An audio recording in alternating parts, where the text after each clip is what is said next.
London, 1818. The scullery of Blackwood Hall was always cold, even in summer.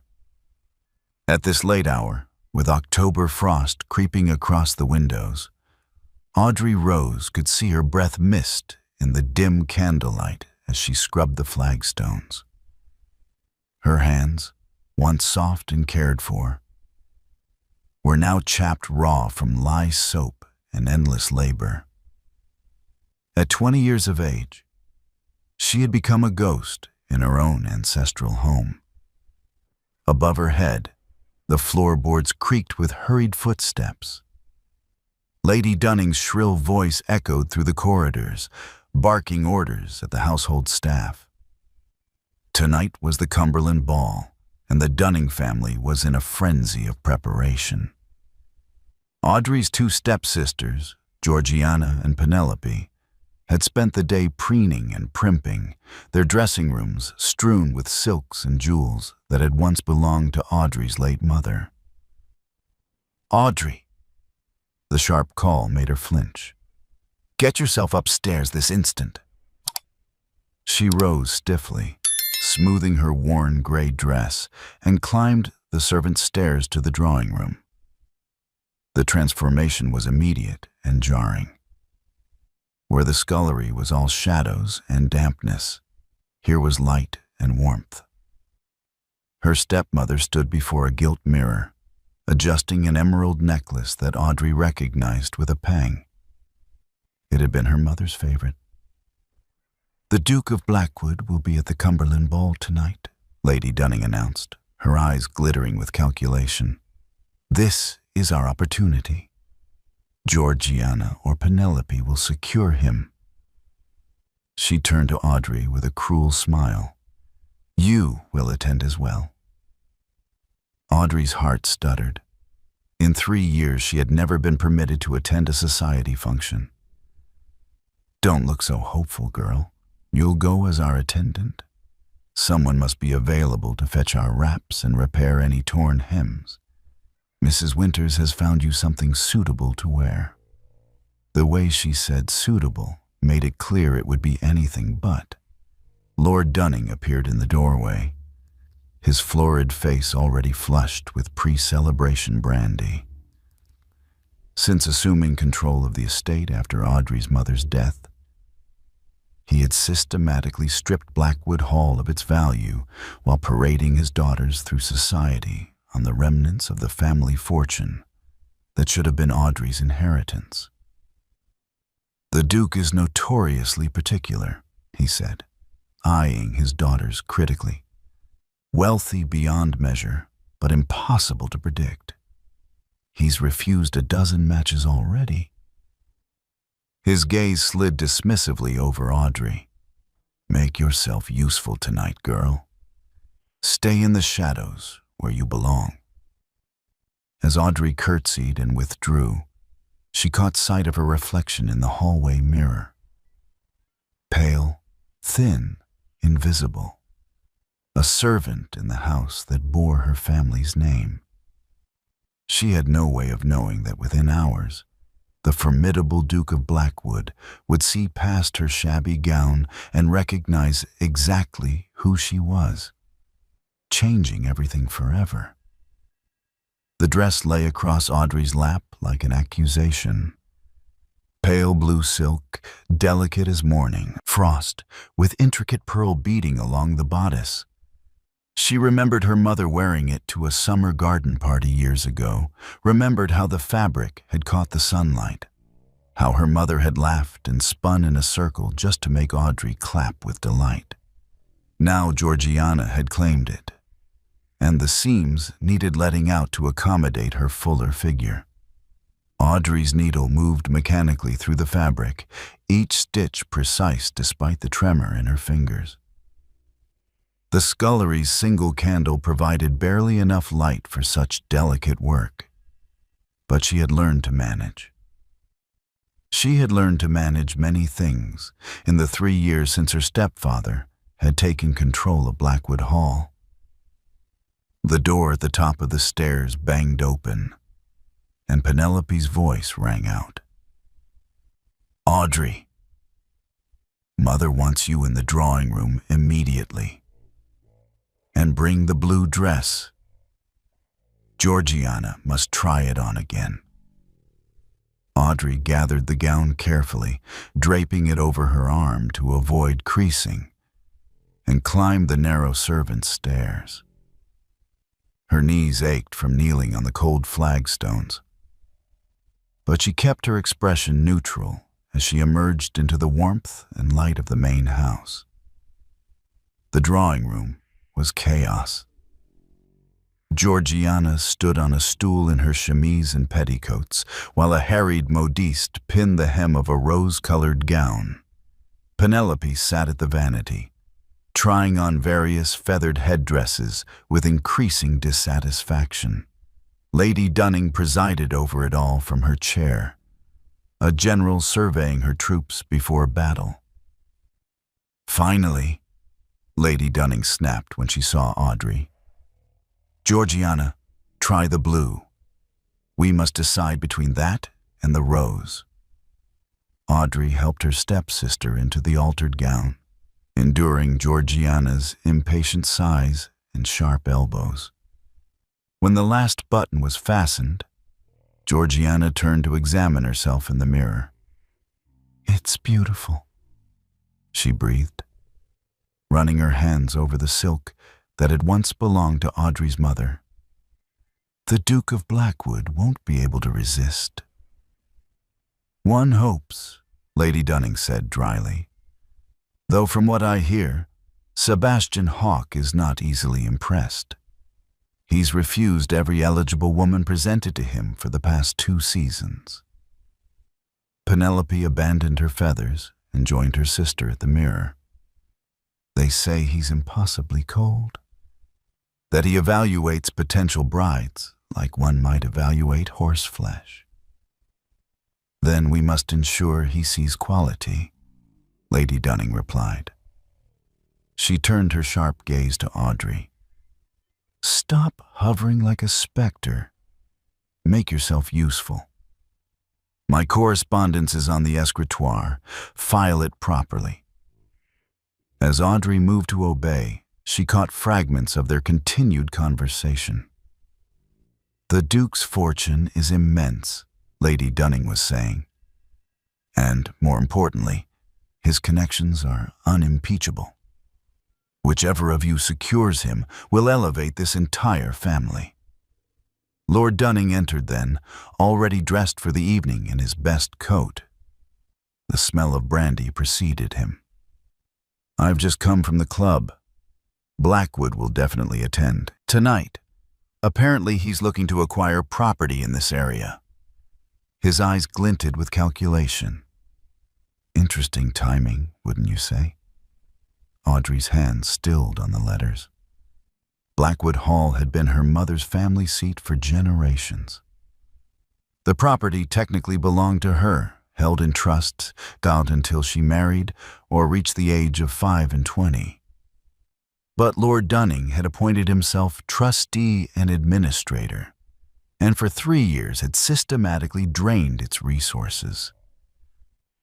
"The man's rich as Croesus," Lord Dunning continued. "What would he want with more property?" "The Duke of Blackwood is known to be exacting in all his dealings," Lady Dunning said thoughtfully. "Perhaps he collects estates the way other men collect art." They discussed the Duke as though he were a particularly challenging business venture. Audrey finished with the correspondence and tried to slip from the room. But Lady Dunning's voice stopped her. "One more thing, Audrey. You'll attend the ball tonight." Audrey turned slowly, certain she had misheard. In 3 years, she had been forbidden from every social engagement, every church service, every public appearance that might remind society of her existence. Lady Dunning's smile was thin and cruel. "Don't look so surprised. Your sisters will need someone to attend to their needs throughout the evening. Torn hems, misplaced fans, refreshments when they're too engaged in conversation to fetch their own." She gestured dismissively. There's an old gown in the attic trunk. Brown muslin, I believe. Terribly plain, but serviceable. Alter it to fit yourself. You'll blend into the background nicely. But, Mother, Georgiana protested, what if someone recognizes her? What if they remember she's— No one will recognize her, Lady Dunning interrupted sharply. Look at her. 3 years in the scullery have erased whatever prettiness she might have possessed. She looks like exactly what she is, a servant. She turned back to Audrey. You'll stay in the shadows, make yourself available when needed, and speak to no one unless directly addressed. Is that understood? Yes, ma'am, Audrey whispered. Good. Now go find that dress and make it presentable. We leave at 8 o'clock sharp. Audrey curtsied and fled to the attic. The trunk was where Lady Dunning had indicated, buried under holland covers and forgotten furniture. The brown muslin was at the bottom, creased and musty. It had been a servant's dress even when new, high-necked, long-sleeved, utterly plain.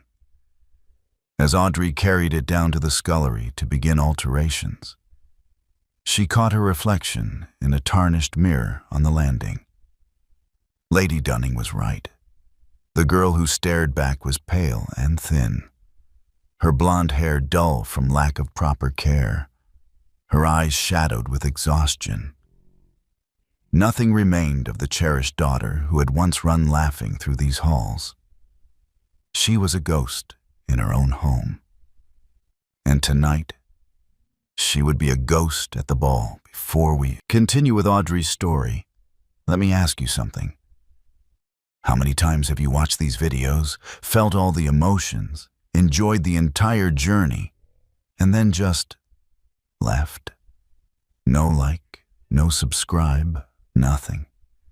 Meanwhile, I'm here at 2 a.m. writing these chapters, pouring my heart into every scene, every kiss, every confrontation. It takes 30 seconds to hit that subscribe button and like this video. Just 30 seconds to support the work that gives you hours of escape. If you've ever felt something watching these stories, if Audrey and Sebastian's journey is touching your heart right now, prove it. Subscribe. Like. Share with someone who needs this story, and tell me where you are watching from. Don't be the person who takes and never gives back. Now, let's see what happens when Audrey is forced to attend that ball. The Cumberland Ball was everything Audrey remembered from her childhood, and nothing like it at all. The assembly rooms blazed with candlelight from 3 massive chandeliers, their crystal drops casting rainbow fragments across the polished floor. The air was thick with perfume, beeswax, and the subtle scent of hothouse flowers arranged in towering urns. Music swelled from the orchestra gallery, and couples whirled past in a kaleidoscope of silk and satin. Audrey pressed herself against the wall near the refreshment table, trying to become part of the damask wallpaper. The brown muslin hung loosely on her frame despite her alterations, and she was acutely conscious of how shabby she must appear among the peacock brilliance of London society. Several matrons had already glanced at her with puzzled frowns, clearly trying to place her face or determine what business a servant had standing in the main ballroom. Across the room, Georgiana and Penelope held court, their gowns shimmering as they laughed and flirted with a circle of admirers. Lady Dunning stood nearby, her sharp eyes cataloging every interaction, calculating which gentleman might prove most advantageous. Lord Dunning had already disappeared into the card room. "Lemonade," Georgiana called, not bothering to look in Audrey's direction, simply snapping her fingers as one might summon a dog. Audrey moved quickly to fetch it, keeping her eyes downcast, her movements small and unobtrusive. This was her role tonight, the invisible servant, the forgotten daughter. A commotion at the entrance drew everyone's attention. The crowd seemed to inhale collectively, conversation faltering mid-sentence. "The Duke of Blackwood," the footman announced, his voice carrying across the suddenly hushed ballroom. Sebastian Hawke stood framed in the doorway, and Audrey understood immediately why the room had fallen silent. He was tall, powerfully built, with dark hair and features that might have been carved from granite, but it was his eyes that arrested her. Pale gray, cold and assessing, sweeping across the assembly with the detached interest one might show a ledger of accounts. At 33, he wore his power and wealth with casual indifference. His evening clothes were perfectly tailored but understated, eschewing the peacock colors favored by younger men for stark black and white. He needed no embellishment. His title and presence were ornament enough. The crowd parted as he moved into the room. Mothers straightened, pushing their daughters subtly forward.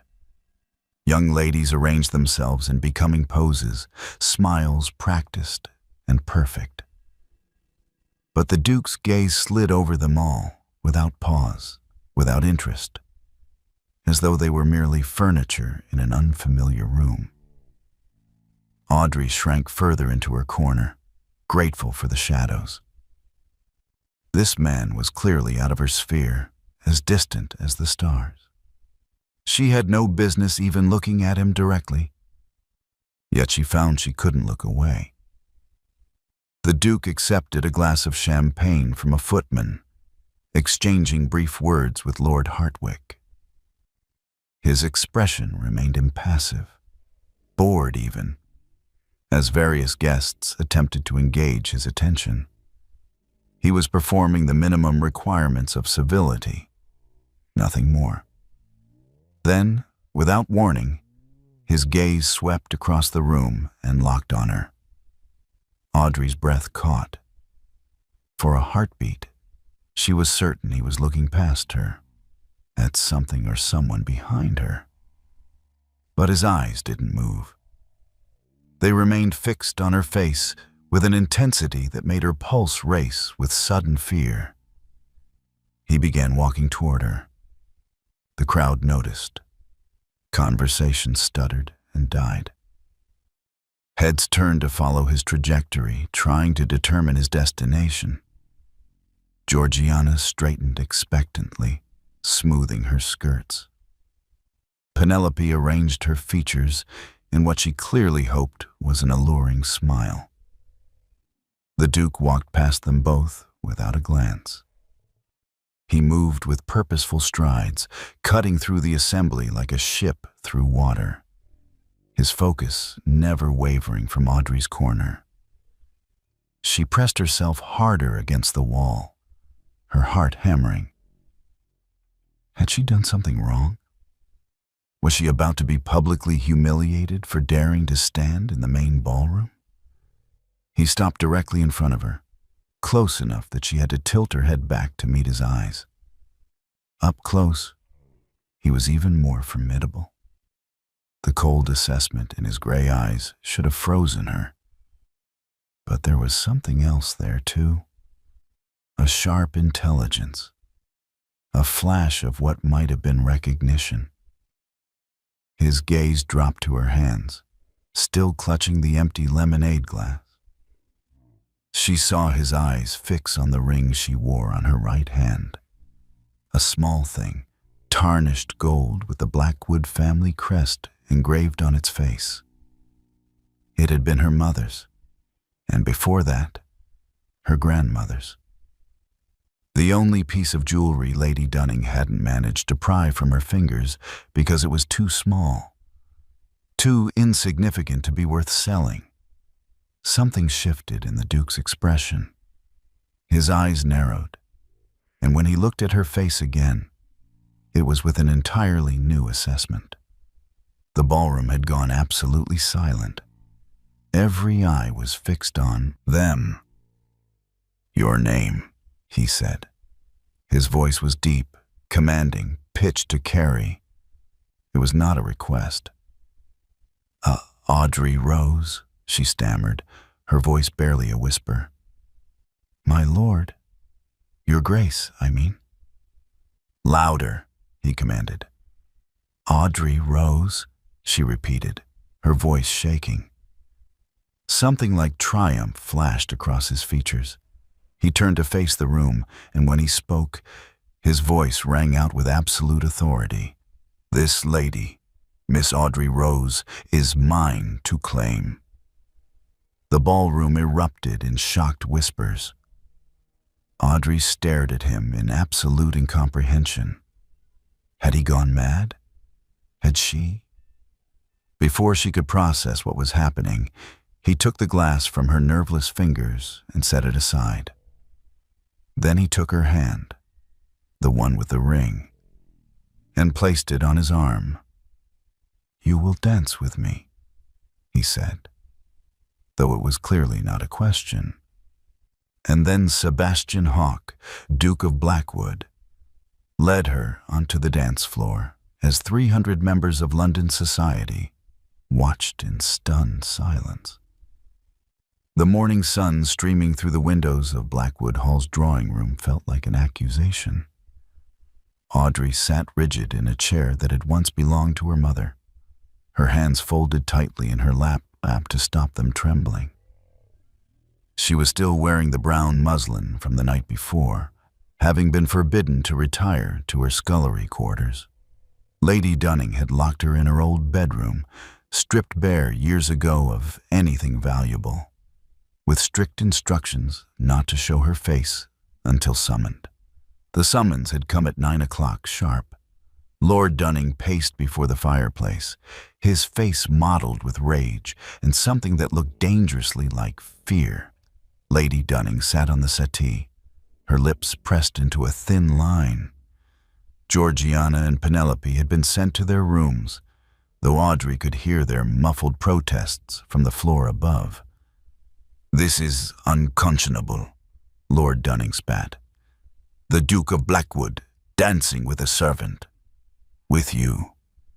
Making a spectacle of our family in front of all society." He whirled on Audrey. "What did you say to him? What lies did you tell?" "I said nothing," Audrey whispered. "I don't understand what happened any more than you do." "Don't play innocent with me, girl. You've been scheming." The drawing room door opened without preamble, and the butler appeared, his face pale. "Your lordship, the Duke of Blackwood is here to see you." The room fell silent. Lord Dunning's face drained of color, then flushed an even deeper red. "Show him in," he managed.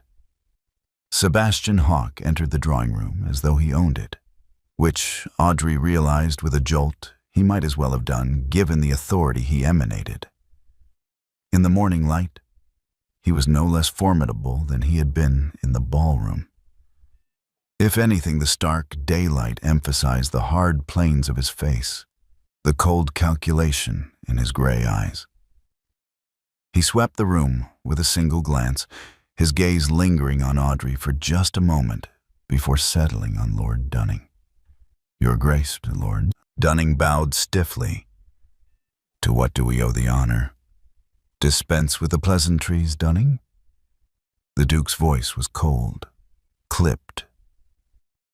"I am here on business, and I prefer to conduct it expeditiously." He glanced at Lady Dunning. "You may leave us. This concerns Miss Audrey Rose and her stepfather only." Lady Dunning bristled. "I hardly think I wasn't making a request." The steel in his voice left no room for argument. Lady Dunning rose with as much dignity as she could muster and swept from the room, though she shot Audrey a look of pure venom as she passed. When the door closed, Sebastian turned to Lord Dunning. "Sit down, both of you." He gestured to the chairs before taking a position standing before the fireplace, the traditional place of the master of the house. Audrey sank into her chair. Lord Dunning remained standing, his pride demanding resistance even as his common sense clearly urged compliance. The Duke simply waited, one eyebrow raised, until Dunning finally sat with ill grace. "I'll be direct," Sebastian said. "I know you're in possession of Blackwood Hall illegally, Dunning.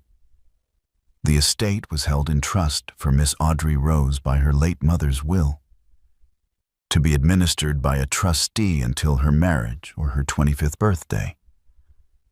You assumed the role of trustee, but you've exceeded your authority considerably." Lord Dunning's face went ashen. "I don't know what you've been told, but I've been told nothing. I've examined the public records myself. Your trusteeship gives you the right to maintain the property and provide for Miss Audrey Rose's welfare. It does not give you the right to drain the estate's accounts, sell off its assets, or treat the rightful heir as a servant in her own home." Audrey's breath caught. She had known, of course, that her circumstances were wrong. But to hear it stated so baldly, with such authority, made it real in a way it had never been before. "Furthermore," Sebastian continued, "I've made inquiries into your financial situation. You're drowning in debt, Dunning. The creditors are circling. Within 6 months, possibly less, you'll be ruined entirely." He paused, letting that sink in. "Unless, of course, we come to an arrangement." Lord Dunning leaned forward. "What sort of arrangement?" "I want Blackwood Hall. It borders my northern estate, and I've had my eye on it for some time. The most efficient way to acquire it is through marriage to its rightful heir." He looked at Audrey then, his expression unreadable. "I propose to marry Miss Audrey Rose." The room spun. Audrey gripped the arms of her chair, certain she had misheard. "Your Grace, I don't—" "In exchange," Sebastian continued, speaking over her, his attention back on Dunning, "I will pay off your most pressing debts, enough to keep you from debtor's prison and maintain a modest household for your wife and daughters. You will, of course, relinquish all claim to guardianship over Miss Audrey Rose and sign over any remaining administrative rights to the estate." Lord Dunning's eyes gleamed with avarice, warring with suspicion. "How much are we discussing?" £10,000. It was a fortune. More than enough to save Lord Dunning from ruin. Audrey watched her stepfather calculate, saw the exact moment his greed overcame his pride. "And if I refuse?" Dunning asked, though they both knew he wouldn't. "Then I take the matter to Chancery. I expose your mismanagement publicly. You'll be ruined anyway, but with the added stain of scandal and possible criminal charges." Sebastian's smile was cold. "I'm offering you a way out, Dunning. I suggest you take it." Lord Dunning was silent for a long moment. Then he nodded curtly.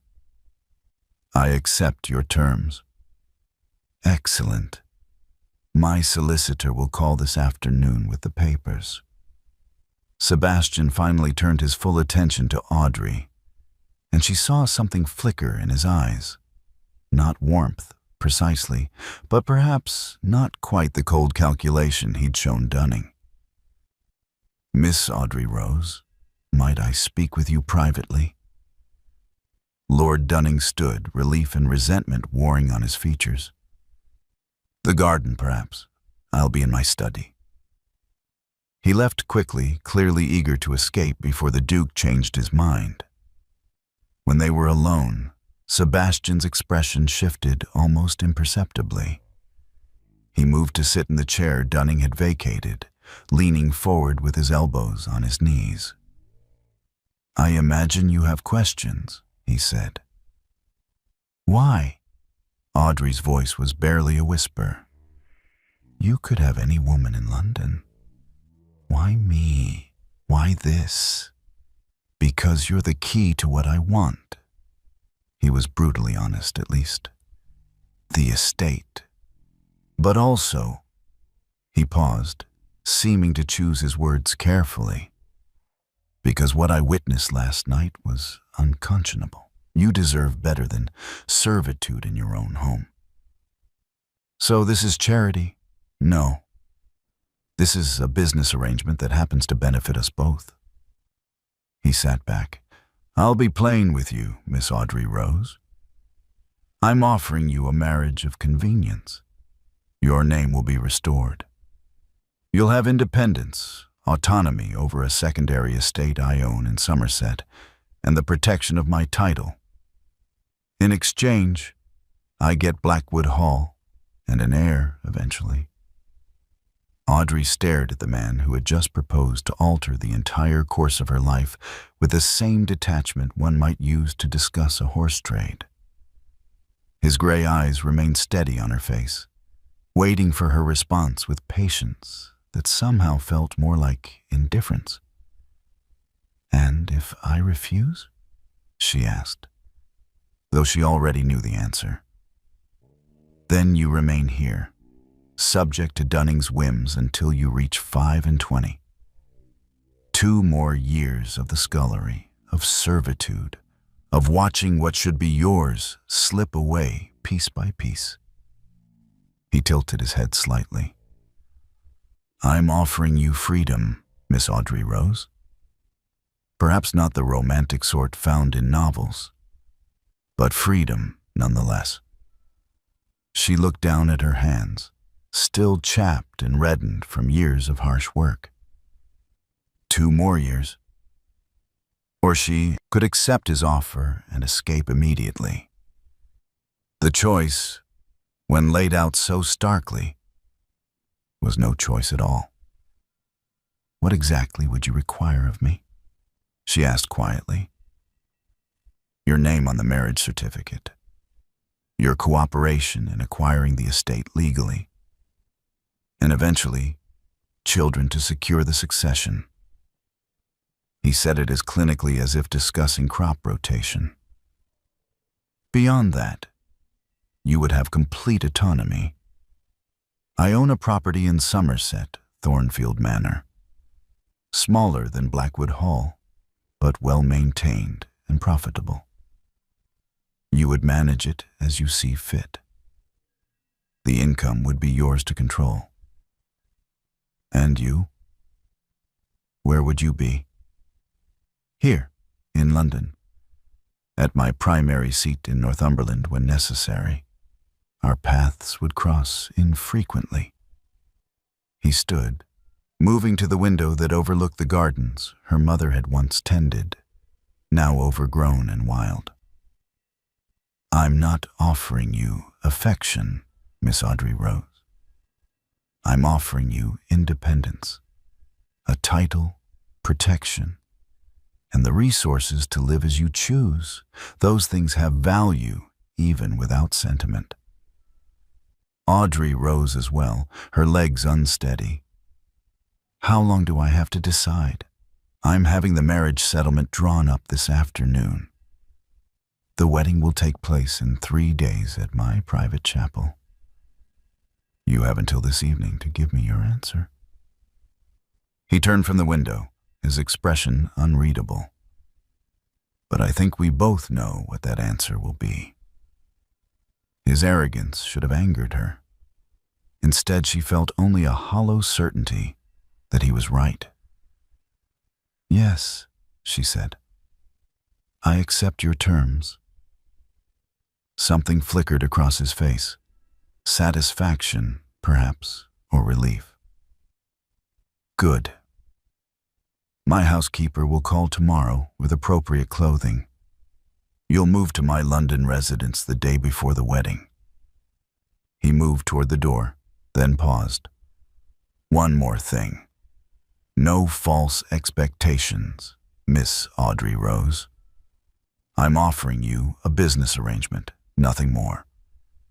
I won't pretend affection I don't feel, and I expect the same courtesy from you. I understand perfectly, Your Grace. He nodded once and left, his footsteps echoing through the hall that would soon no longer be her prison. The wedding took place on a gray Thursday morning in the Duke's private chapel, witnessed only by his solicitor and housekeeper. Audrey wore a gown of pale gray silk that Sebastian's housekeeper had procured. Beautiful, expensive, and utterly impersonal. She might have been a doll being dressed for display. Sebastian stood beside her in stark black, his expression as remote as it had been in the drawing room 3 days prior. The vicar rushed through the ceremony with practiced efficiency, clearly accustomed to performing such expedient marriages for the nobility. When Sebastian slipped the heavy gold ring onto her finger, his hands were steady. Hers trembled. I now pronounce you man and wife. No kiss. Sebastian simply nodded to the vicar, signed the register with a bold scrawl, and waited while Audrey added her own shaking signature, Audrey Hawke, Duchess of Blackwood. The name looked foreign, like it belonged to someone else entirely. The settlements are finalized, Sebastian said as they left the chapel, his hand barely touching her elbow in a gesture of courtesy rather than affection. Dunning has been paid and has signed over all claims. Blackwood Hall is now legally mine. Yours, he corrected, though the amendment felt perfunctory. I'll have my steward begin restoration work next week. Thank you, Audrey said, because it seemed expected. No thanks necessary. It's a sound investment. He handed her into his carriage, which bore the Blackwood crest on its door. I'm having your belongings sent to Thornfield Manor. You'll leave for Somerset tomorrow morning. Tomorrow? She had assumed she would have at least a few days in London, time to adjust to her new circumstances. There's no reason to delay. The manor requires a mistress, and I have business in town that will occupy me for the foreseeable future. He climbed in after her, settling on the opposite seat with careful distance between them. My housekeeper, Mrs. Davies, will accompany you. She served my family for 30 years and knows the property intimately. She'll assist you in assuming your duties. The carriage rolled forward, carrying her away from the chapel and toward Sebastian's London townhouse. Audrey watched the streets pass, feeling strangely disconnected from her own body. She had escaped the scullery of Blackwood Hall only to find herself in a different sort of prison, one gilded with wealth and title, but isolating nonetheless. At the townhouse, Sebastian helped her down with the same impersonal courtesy. I've had the blue suite prepared for you. Dinner is at 8, though I have an engagement this evening and won't be joining you. He paused, seeming to search for something else to say. Mrs. Davies will see to anything you need. Of course, Audrey murmured. He nodded and turned away, already dismissing her from his thoughts. She watched him stride into his study, the door closing firmly behind him. Mrs. Davies appeared at her elbow, a handsome woman of perhaps 50 with kind eyes and a no-nonsense demeanor. Your Grace, if you'll follow me, I'll show you to your rooms. Your Grace. The title felt like a costume she was wearing, ill-fitting and strange. She followed Mrs. Davies up the grand staircase to a suite of rooms decorated in shades of blue and cream. Beautiful, expensive, cold. "His Grace keeps very regular hours," Mrs. Davies said as she showed Audrey the dressing room, already filled with gowns she'd never chosen. "He's often engaged with business. You'll find he's very considerate of your privacy." Privacy. Such a careful word for absence. That night, Audrey dined alone in the grand dining room, seated at one end of a table that could accommodate 20. The food was exquisite, served by silent footmen who treated her with perfect deference. She was the Duchess of Blackwood, mistress of multiple estates, one of the most powerful women in England. And she had never felt more like a servant, waiting for orders that would never come. The letter arrived at Thornfield Manor 3 weeks after Audrey's marriage, delivered by a rider bearing the Blackwood crest.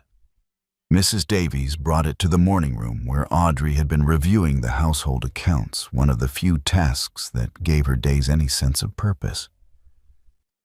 "From His Grace," Mrs. Davies said, her tone carefully neutral.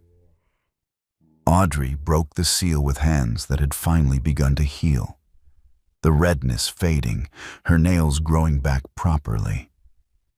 Small mercies. "Miss Audrey Rose," the letter began, and she felt a sting at his refusal to use her married name.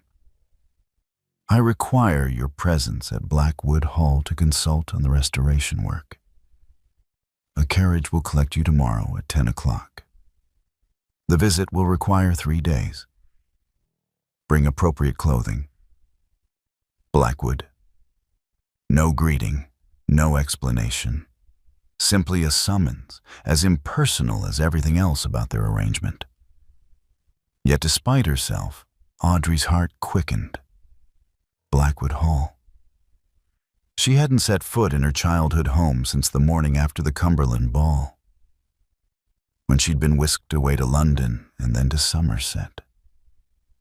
The thought of seeing it again filled her with a complicated tangle of longing and dread. The journey took most of the day. As the carriage rolled through the familiar gates, Audrey pressed her face to the window, expecting to see the same dilapidated facade, the overgrown gardens, the general air of neglect that had characterized the estate under Lord Dunning's tenure. Instead, she saw scaffolding. Workmen swarming over the roof, replacing missing tiles. The windows, which had been filmed with grime, now gleamed in the afternoon sun. The drive had been freshly graveled, and someone had begun clearing the weeds from what had once been her mother's rose garden. The carriage stopped and a footman handed her down. Sebastian emerged from the main entrance, his shirt sleeves rolled to his elbows, his dark hair slightly disheveled. She had never seen him anything less than perfectly composed, and the sight stopped her short. "You're early," he said, wiping his hands on a cloth. "I expected you wouldn't arrive until evening." The roads were better than anticipated. She couldn't stop staring at the house, at the transformation already evident. "What have you done?" "Restoration, as I indicated in my letter." He gestured for her to follow him inside. The roof was in worse condition than I initially assessed. 2 of the chimneys required complete rebuilding. We've replaced the windows on the east wing and repaired the structural damage in the servants' quarters.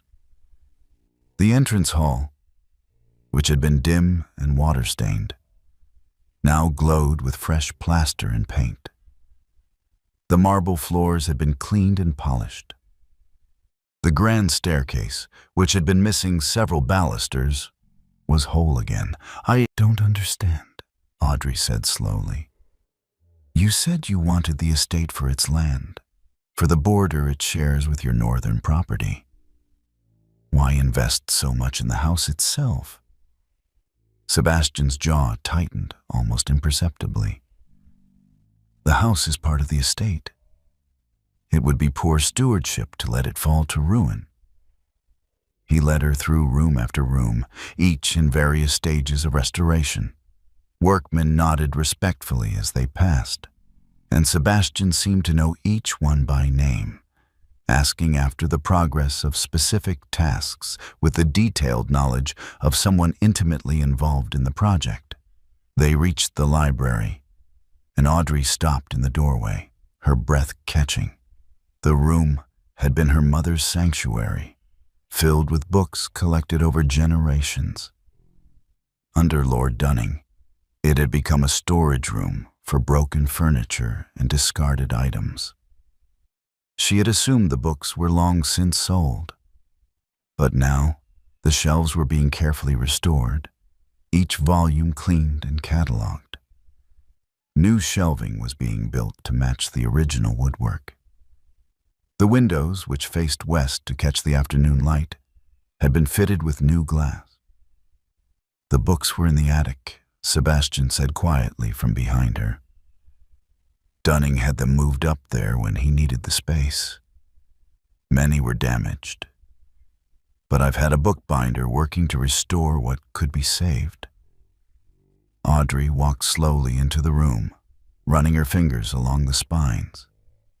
Books her mother had read to her. Books she had read herself as a child. Books she thought she'd lost forever. Why? She whispered, turning to face him. For the first time since she'd met him, Sebastian looked uncomfortable. He moved to the window, staring out at the gardens where workers were clearing decades of overgrowth. My mother died when I was 8, he said finally.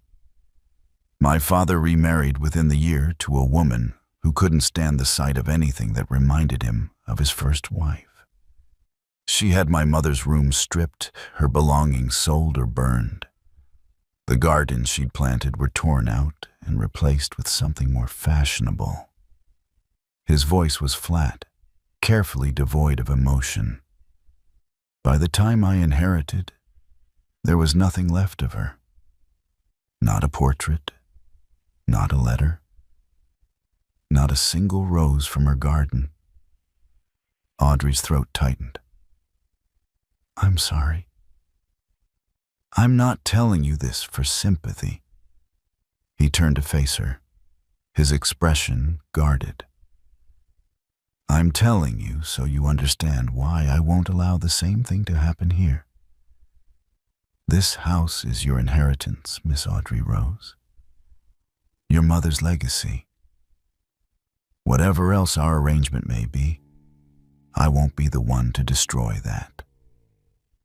She saw then what she had missed before, the careful way he handled the books, the attention to detail in every restoration choice, the fact that he was here personally overseeing the work rather than delegating to a steward. This wasn't about property value or investment returns. This was personal. The gardens, she said. May I see them? He nodded and led her outside. The work was in its early stages, but she could see the care being taken. The old rose varieties her mother had cherished were being carefully pruned and revived. The walking paths were being cleared and re-graveled. Someone had even found the stone bench where her mother used to sit in the evenings, half buried under ivy, and was in the process of cleaning and repairing it.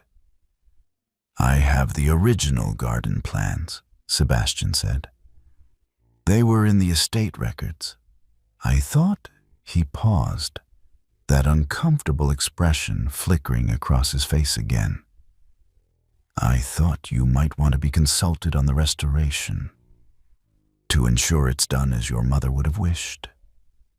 Audrey sank onto the bench, heedless of the dust and workers around her.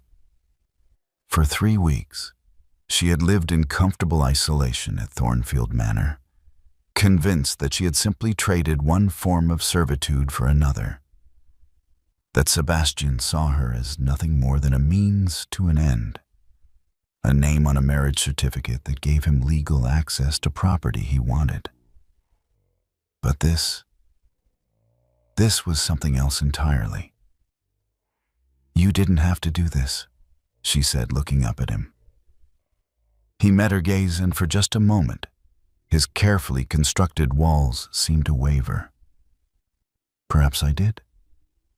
They stood there in the garden as the afternoon light slanted gold across the grounds, and Audrey began to understand that the cold, calculating Duke who had claimed her at the ball was not the whole story. Behind his walls was a man who had lost his own mother's legacy and was determined to protect hers. It wasn't affection. He had made that clear. But it was something. And for now, that was enough. The discrepancies in the accounts were subtle at first, small amounts that might have been dismissed as clerical errors. But as Audrey spent more time at Blackwood Hall, working through years of neglected ledgers in the estate office, a pattern began to emerge. Lord Dunning had been siphoning funds even after relinquishing guardianship. She found Sebastian in the library, where he'd taken to working in the evenings while overseeing the restoration. He looked up from his correspondence as she entered, taking in her expression with one sharp glance. "What is it?" Audrey set the ledgers on his desk. "Dunning has been forging withdrawal orders, small amounts spread across different accounts, but it adds up to nearly £1,000 since our marriage." Sebastian's expression darkened. He pulled the ledgers toward him, scanning the entries she'd marked with quick, efficient focus. The muscle in his jaw tightened. "How long has this been going on?" "Based on these records, at least 6 weeks. Possibly longer. I've only reviewed the accounts back to January." She sat in the chair across from his desk, suddenly exhausted. "I should have caught it sooner. I should have been paying closer attention." "You've been at Thornfield. You couldn't have known." He closed the ledger with controlled force. "I'll have my solicitor handle it. Dunning will repay every penny, or I'll see him in court. He doesn't have it to repay. Whatever he took is already spent. Then he'll face the consequences." Sebastian stood moving to the window with the restless energy she'd begun to recognize as a sign of his anger. Unlike Lord Dunning's volatile rages, Sebastian's fury was cold and precise, all the more dangerous for its control. "He's my stepfather," Audrey said quietly. "He's a thief who's been stealing from you for years." Sebastian turned to face her. "He treated you like a servant in your own home, drained your inheritance, and is now attempting to defraud you even after signing away his rights. Why would you protect him?" "I'm not protecting him. I'm simply saying that public scandal affects me as well. If this goes to court, society will talk. They'll say I married you under false pretenses, that the estate wasn't worth what you paid." Sebastian was silent for a long moment, studying her with that penetrating gray gaze. Then he returned to his desk, pulling out a sheet of paper. "We'll handle it privately," he said finally. "I'll send word through my man of business that any further attempts at fraud will result in immediate criminal prosecution. That should be sufficient to deter him." He began writing, his pen scratching across the paper with sharp, precise strokes. Audrey watched him work, noting the way the candlelight caught in his dark hair, the focused intensity of his expression. Over the past 3 days, she'd seen more of him than in all the weeks of their marriage. He worked alongside the restoration crew during the day, discussing structural details and original design elements with surprising knowledge. In the evenings, he retreated to the library to manage his other estates and business concerns. She had begun joining him, bringing her own work, the Blackwood accounts, correspondence with the Thornfield steward, decisions about the garden restoration. At first, they worked in silence, sharing only necessary communication. But gradually, almost imperceptibly, that had begun to change. "The rose garden," she said now, breaking the silence. "I found my mother's planting journal among the books you restored. There are notes about specific varieties, where they were purchased, how they should be pruned." Sebastian looked up. "That's excellent. Give it to Morrison. He's the head gardener. He'll want those details." "I thought I might work with him directly, if that's acceptable." Something shifted in his expression. "This is your home, Miss Audrey Rose. You don't need my permission to restore your mother's garden. Legally, it's your home. Our arrangement was quite clear on that point." "The arrangement," he said slowly, "was that you would have autonomy. I meant that." Their eyes held for a moment longer than necessary before Audrey looked away, feeling heat rise in her cheeks. These moments had been happening more frequently, small instances where the careful formality between them wavered, revealing something more complicated underneath. "I'll speak with Morrison tomorrow," she said. They returned to their work, but the silence felt different now. Companionable rather than merely civil. An hour later, Sebastian set down his pen. "I have been meaning to give you something." He left the library, returning several minutes later, carrying a small trunk she didn't recognize. He set it on the desk between them, then stepped back, his expression carefully neutral. "I found this listed among the items Dunning sold to settle his debts. I purchased it from the creditor before the auction." Audrey's hands trembled as she opened the trunk. Inside were her mother's personal effects, things she'd assumed lost forever. A pearl necklace her mother had worn every day, embroidered handkerchiefs with her monogram, a miniature portrait of Audrey as a child, letters tied with ribbon, a pressed flower from her wedding bouquet. "He sold these?" Her voice broke.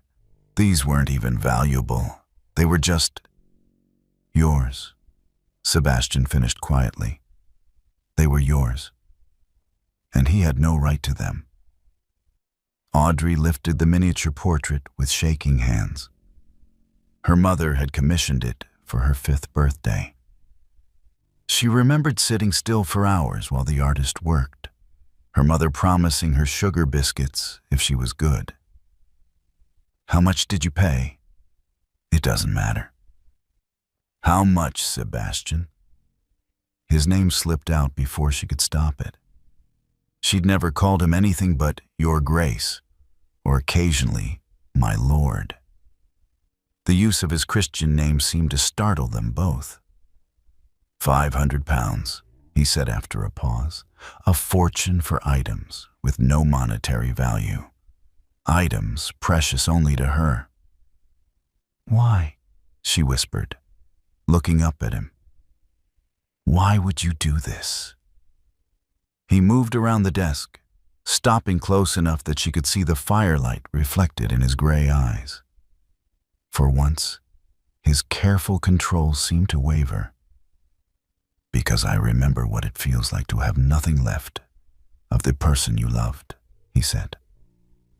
"Because despite what I said about our arrangement being merely business, I find I cannot stand the thought of you suffering that same loss when it was within my power to prevent it. The air between them felt charged, heavy with words unspoken. Audrey stood, still clutching the miniature, and found herself only inches from him. "Thank you," she said. "Truly. This means," her voice failed, "everything." Sebastian's hand rose as if to touch her face, then dropped back to his side. "You should retire. It's late." But neither of them moved. They stood there in the candlelit library, surrounded by her mother's books and his careful restorations, the formal distance of their arrangement crumbling a little more with each passing moment. Finally, Sebastian stepped back, putting safe distance between them once more. "Good night, Miss Audrey Rose." "Good night," she whispered. But as she gathered her mother's treasures and left the library, she realized he hadn't corrected her earlier. She had called him Sebastian, and he had answered. "I need to pause here and be honest with you. Do you know how many of you are watching right now without subscribing? The analytics don't lie.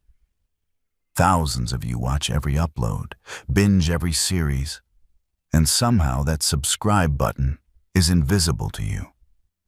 Here's the truth. Every video I don't post because the algorithm buries it is a story you'll never hear. Every time you watch without engaging, you're telling YouTube this content doesn't matter. And I know it matters to you because you're still here. You're invested in Sebastian and Audrey. You want to see them get their happy ending. So do something about it. Hit subscribe, smash that like button, share this with your friends. Be part of the community that keeps these stories alive, instead of the silent viewer who lets them die. Now, back to the story. The letter from Lord Dunning arrived during breakfast, delivered by a messenger who departed before Sebastian could send him away with it unread. Audrey watched her husband's expression turn to stone as he scanned the contents, the muscle in his jaw tightening in that way she'd come to recognize as suppressed fury. "What does he want now?" she asked, setting down her teacup. Sebastian crushed the letter in his fist. "Money.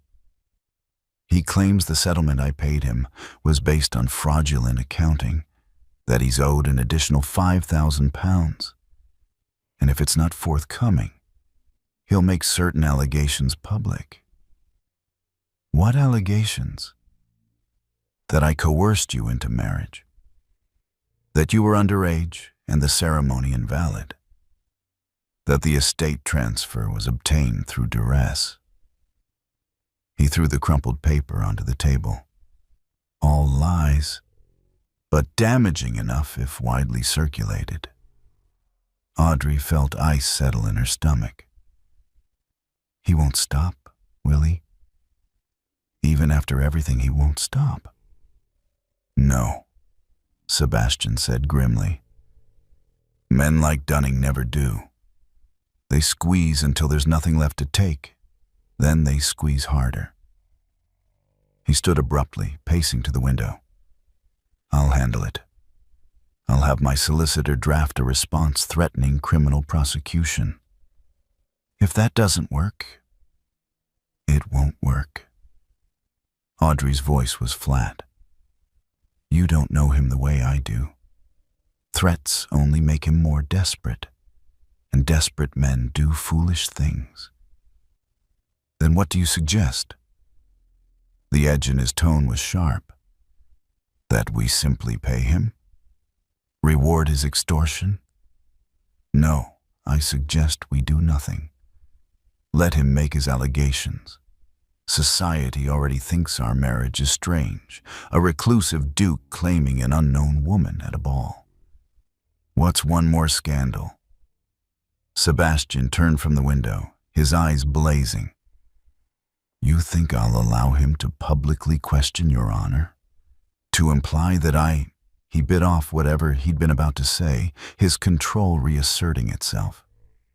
No, absolutely not. Why does it matter? Audrey stood as well, frustration rising to match his. You made it clear this was a business arrangement. You wanted the estate. I wanted freedom from servitude. We both got what we wanted. Why does it matter what anyone says about the circumstances? Because it matters to me. The words burst from him with uncharacteristic vehemence. He crossed the room in 3 strides, stopping close enough that she had to tilt her head back to meet his eyes. Do you truly think so little of yourself? That your reputation, your dignity means nothing? I think I'm being practical. I've spent 3 years invisible, Sebastian. Being talked about is hardly worse than being ignored. Stop it. His hands gripped her shoulders, not roughly, but firmly enough that she couldn't look away. Stop diminishing yourself. Stop acting as though you're still that girl in the scullery with no choices and no value. Aren't I? The words came out bitter. You didn't claim me at that ball because you saw me, Sebastian. You saw the ring. You saw the estate. I was just the unfortunate necessity that came with it. His eyes darkened. Is that truly what you think? It's what you told me. A marriage of convenience. No false expectations. Independence in exchange for property rights. She tried to pull away, but his grip tightened. You've been very clear about the terms of our arrangement. The terms? He stopped, seeming to struggle with something. Damn the terms. And then his mouth was on hers. The kiss was nothing like she'd imagined a kiss might be. Not gentle or tentative, but fierce and demanding, as though he were trying to prove something neither of them could articulate. His hands moved from her shoulders to frame her face, tilting her head to deepen the kiss. Audrey's gasp of surprise gave him access, and the sensation sent heat flooding through her body. She'd been kissed once before, by a neighbor's son when she was 16. A clumsy, awkward thing that had left her underwhelmed. This was nothing like that. This was fire and need and a hunger she hadn't known she possessed. Her hands fisted in his shirt, pulling him closer rather than pushing him away. She felt his heartbeat racing against her palms, as rapid and unsteady as her own. The controlled, calculating Duke had vanished, replaced by someone raw and wanting. When he finally pulled back, they were both breathing hard. Sebastian's eyes were wide, almost shocked, as though he couldn't quite believe what he'd just done. He started, then stopped. His hands dropped from her face as though she'd burned him. Forgive me. That was inappropriate. The formal words, so carefully chosen, felt like a slap. Audrey wrapped her arms around herself, suddenly cold despite the warmth of the room. Inappropriate, she repeated numbly. Yes. I should not have.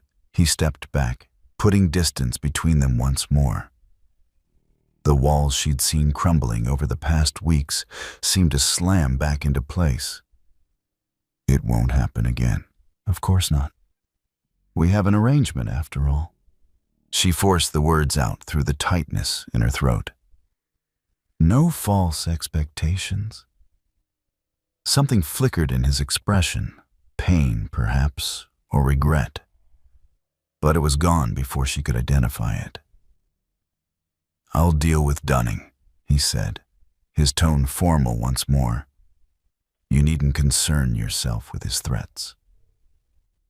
"As your grace wishes." The use of his title rather than his name made him flinch. But he didn't correct her. Instead, he gave a stiff bow and left the room, his footsteps echoing down the corridor. Audrey sank into her chair, her fingers touching her lips where she could still feel the ghost of his kiss.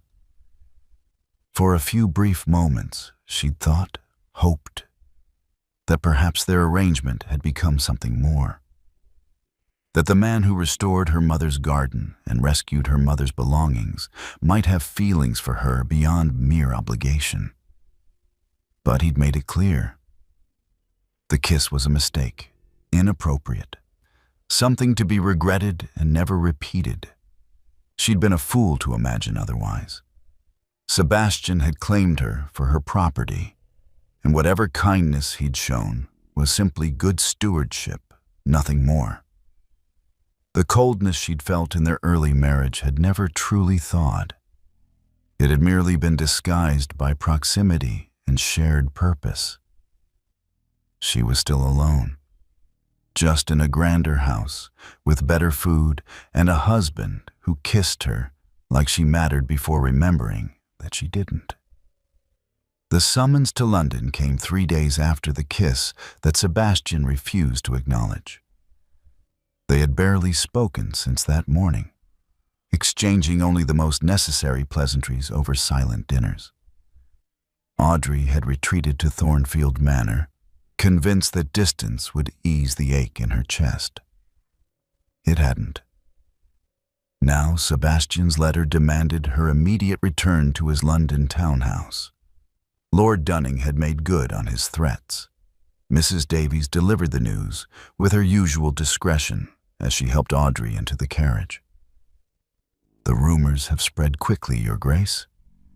They say Lord Dunning has been telling anyone who will listen that you're not the true heir to Blackwood Hall, that your mother had an affair and you're illegitimate, that His Grace married you under false pretenses and the estate transfer is fraudulent." Audrey's hands clenched in her lap. "I see. There's more." Mrs. Davies hesitated.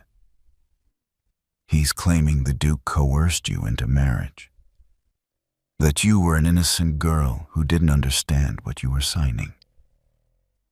The carriage rolled forward, carrying her toward London and the scandal that awaited.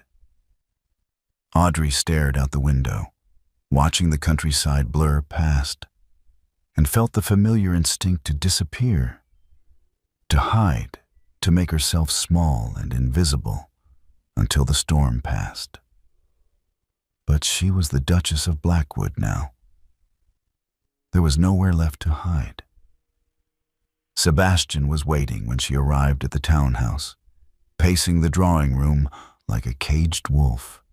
He looked up when she entered, and she saw the same tension in his frame that she'd seen before the kiss, that barely controlled energy that suggested his famous composure was hanging by a thread. "You've heard," he said without preamble. "Mrs. Davies informed me." Audrey removed her gloves carefully, focusing on the small task to steady her hands. "How bad is it?" "Bad enough that we've received a pointed invitation to the Duke of Cambridge's gala tomorrow night. A command performance, essentially. Society wants to see us, to judge whether Dunning's allegations have merit. And if we don't attend, then we confirm every suspicion. The rumors become accepted fact." He moved to the window, staring out at the street. "I won't have your name dragged through the mud because of that bastard's lies." Our names, Audrey thought. He was worried about both their reputations, though he couldn't seem to admit it. "What do you propose?" "We attend. We face them down. We show society a united front." He turned to face her, and something in his expression made her breath catch. I know you prefer the shadows, Audrey. I know the thought of being the center of attention terrifies you. But tomorrow night, we'll have no choice. It was the first time he'd used her Christian name since the kiss. The sound of it in his voice made her chest tighten. I understand, she said quietly. His jaw worked, as though he wanted to say something more. Instead, he simply nodded. The gala begins at 9. Wear something that makes it clear you're the Duchess of Blackwood. I want no one to mistake your position. The dismissal was clear. Audrey curtsied and left, climbing the stairs to the blue suite that still felt like a beautiful prison. The ballroom of Cambridge House blazed with 1,000 candles, and it seemed every member of London society had crowded inside. Audrey stood at the entrance beside Sebastian, her hand resting lightly on his arm, and felt the weight of hundreds of eyes turning in their direction. The whispers started immediately. She could see it in the way heads bent together, in the flutter of fans raised to hide moving lips, in the assessing gazes that swept over her from head to toe. Sebastian's arm tensed beneath her fingers. Steady, he murmured, so quietly only she could hear. You're the Duchess of Blackwood. They should be nervous about facing you, not the reverse.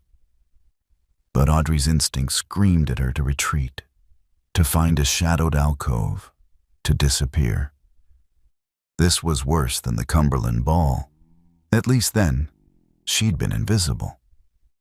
Now, every eye was on her, judging, speculating, wondering if the rumors were true. Your Grace, how delightful. Lady Thornbury appeared before them, her smile sharp as a blade. We've heard such interesting things about your marriage.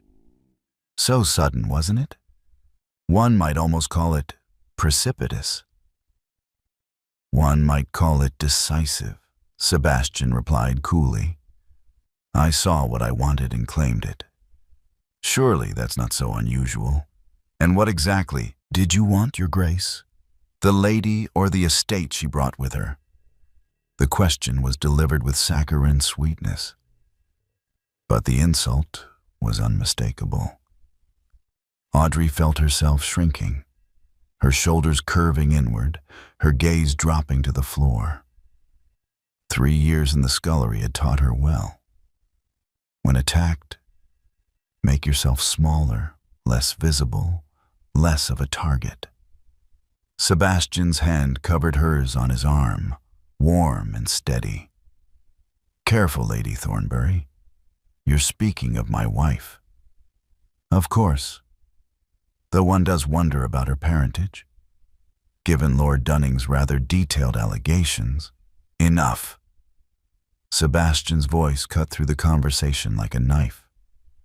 The ballroom around them seemed to quiet, conversations faltering as attention turned to the confrontation.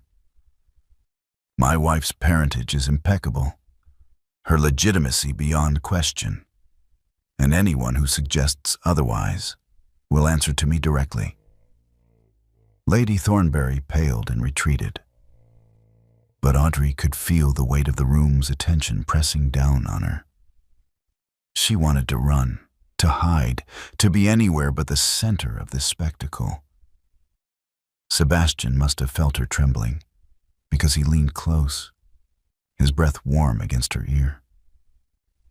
Trust me. Before she could respond, he was moving, drawing her forward into the ballroom. Not to the sides, not to the shadows where she longed to hide, but directly to the center of the room. The crowd parted before them like water, conversations dying as they passed. The orchestra, perhaps sensing the drama, struck up a waltz. Sebastian turned to face her, his gray eyes holding hers with an intensity that made the rest of the room fade away. Dance with me, he said. It wasn't a request. Sebastian, I can't. Everyone is watching. Good. Let them watch. His hand settled at her waist, drawing her into position. Let them see that you belong here. That you belong with me. The music swelled, and he swept her into the dance. Audrey had learned to waltz as a girl, but she had never danced like this, held close, guided with absolute confidence, moving as though they were the only two people in the room. Look at me, Sebastian commanded softly, when her gaze tried to dart away to the watching crowd. Not at them, at me. She obeyed, meeting his eyes, and saw something there that made her heart stutter, not the cold calculation she'd grown accustomed to, but heat, intensity, possession. I claimed you once at a ball, he said as they turned, and society was shocked. Tonight, I'm claiming you again. Let them whisper all they want. You're mine, Audrey Rose, and I protect what's mine. They danced at the center of Cambridge House, surrounded by whispers and speculation, and for the first time since the Cumberland Ball, Audrey didn't feel invisible.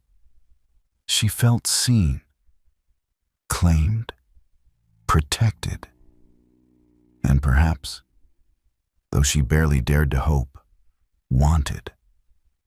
The confrontation came at the height of the evening, when the ballroom was at its most crowded and the champagne had loosened tongues. Audrey and Sebastian had just finished their second waltz, another deliberate statement, when a commotion at the entrance drew every eye. Lord Dunning stood framed in the doorway, his face flushed with drink and desperation.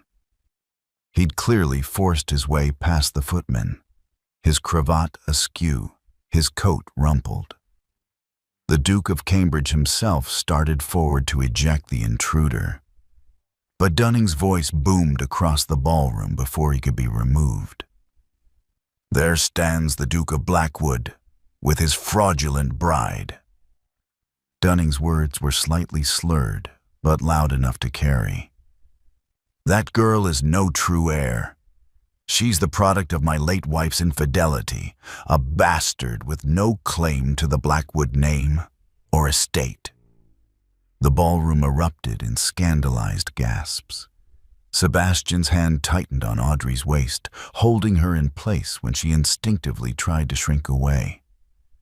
This man obtained Blackwood Hall through deception, Dunning continued, emboldened by the attention.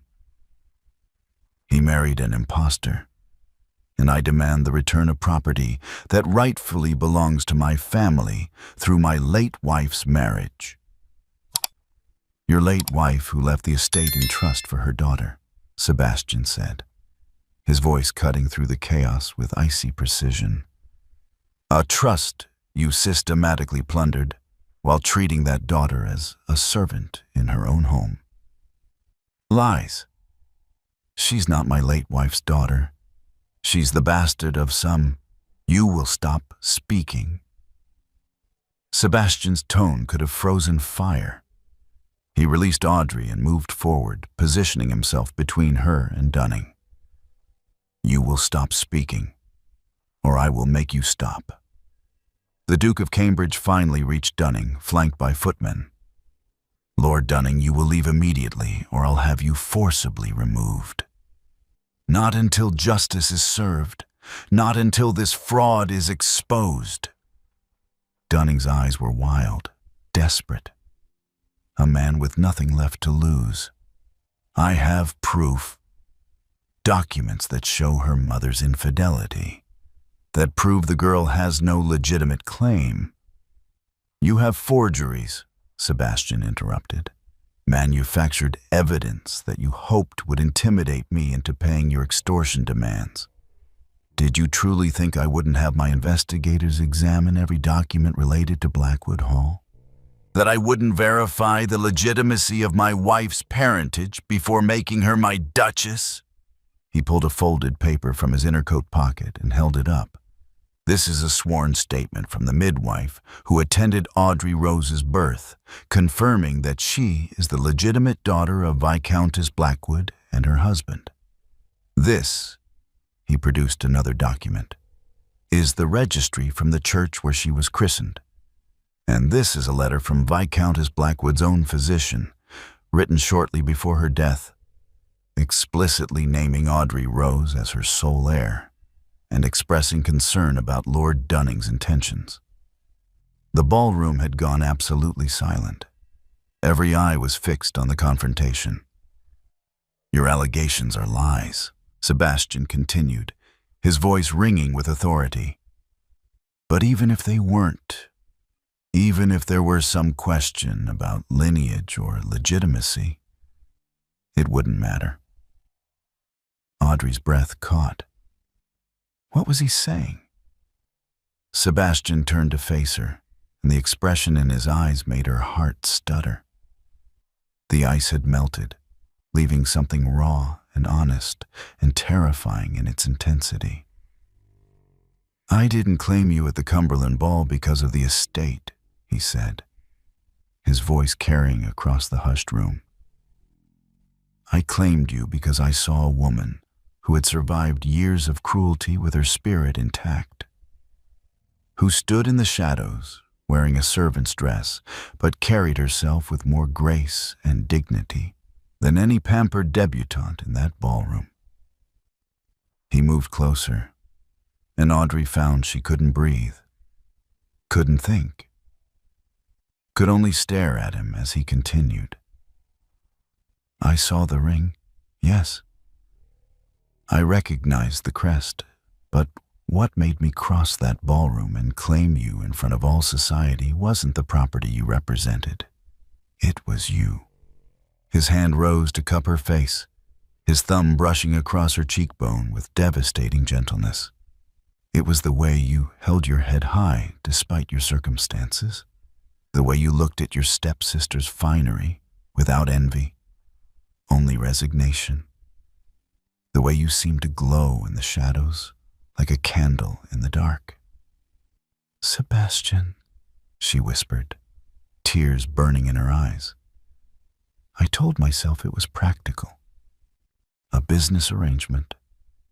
I told myself I was being strategic, that claiming you was simply the most efficient way to acquire the estate."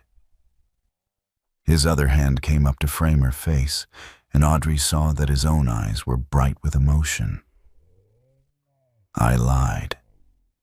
To you, to myself. I wanted you from the moment I saw you, and every day since has only made that wanting sharper." The ballroom had ceased to exist. There was only Sebastian, his hands gentle on her face, his gray eyes burning with an intensity that stole her breath. "I restored your mother's garden because I couldn't bear to see you lose anything else. I bought her belongings because the thought of you grieving for them kept me awake at night. I've kept my distance because I was terrified." His voice broke slightly. "Terrified that you could never want a marriage based on such a cold beginning. That you'd never forgive me for claiming you like property instead of courting you like you deserved." "You're wrong," Audrey said, her own hands coming up to cover his. "You're so wrong." She rose on her toes and kissed him, there in the center of the Duke of Cambridge's ballroom, in front of all the society that had watched her claim and judged her worth. This kiss was different from the one in the breakfast room, not born of anger or frustration, but of choice, of claiming. Sebastian responded immediately, his arms coming around her waist to lift her against him, deepening the kiss with a passion that made the assembled guests gasp and whisper. But Audrey didn't care. Let them talk. Let them whisper. She was the Duchess of Blackwood, and she was claiming her duke. When they finally broke apart, both breathing hard, Audrey turned to face the ballroom. Lord Dunning stood between two footmen, deflated and defeated. The crowd watched with avid fascination. "Lord Dunning," Audrey said, her voice clear and strong, nothing like the whisper she'd used for 3 years in the scullery. "You stole my inheritance, my home, and 3 years of my life. But you couldn't steal what mattered most." She looked up at Sebastian, seeing her own emotions reflected in his eyes. "You couldn't make me forget who I was. And you couldn't prevent me from finding someone who saw my worth, even when I'd forgotten it myself." She turned back to Dunning, lifting her chin. "I am Audrey Rose Hawke, Duchess of Blackwood, legitimate daughter of Viscountess Blackwood and rightful heir to Blackwood Hall. And you have no power over me anymore." Sebastian's arm came around her waist, solid and supporting. "Remove him," he said to the Duke of Cambridge, "and send word to my solicitor. I want criminal charges filed for fraud, extortion, and embezzlement by morning." As Dunning was escorted out, still sputtering protests, the ballroom remained frozen. Then, slowly, the Duke of Cambridge began to applaud. Others joined in, and within moments, the room was filled with the sound of approval. Sebastian turned Audrey to face him once more, oblivious to the crowd. "I love you," he said simply. "I should have said it weeks ago. I should have said it the moment I realized it was true. I love you, Audrey Rose. And if you'll have me, truly have me, not as a marriage of convenience, but as a husband who adores you, I swear I'll spend the rest of my life proving it." Audrey smiled through her tears. "You already have," she whispered. "And I love you too. So much it frightens me. Then we'll be frightened together." He kissed her again, and this time Audrey felt it in her soul. The transformation from arrangement to devotion, from claim to choice, from convenient to forever. She had been a servant in her own home, invisible and forgotten. But the Duke of Blackwood had seen her, claimed her, and loved her. And she claimed him right back. So there it is. Audrey got her happy ending. Sebastian finally admitted what his heart knew all along. And you got to experience every emotional moment of their journey. Now here's my question. Was it worth 30 seconds of your time? Because that's all it takes to subscribe, like, and share this video. If this story moved you, if you felt anything watching Audrey and Sebastian fall in love, then prove it. Subscribe so you never miss the next story. Like so the algorithm shows this to others who need it. Share it with your friends who live for historical romance. Be part of this community. And if you want more stories like this, drop a comment telling me which trope you want next. I read every single one. Now go, subscribe, like, share, and send. And I'll see you in the next love story. At the end of this video, you'll see a suggestion for another powerful story from our channel. Click it and let yourself be surprised by even more unforgettable emotions with love. The Victorian Royal Stories team.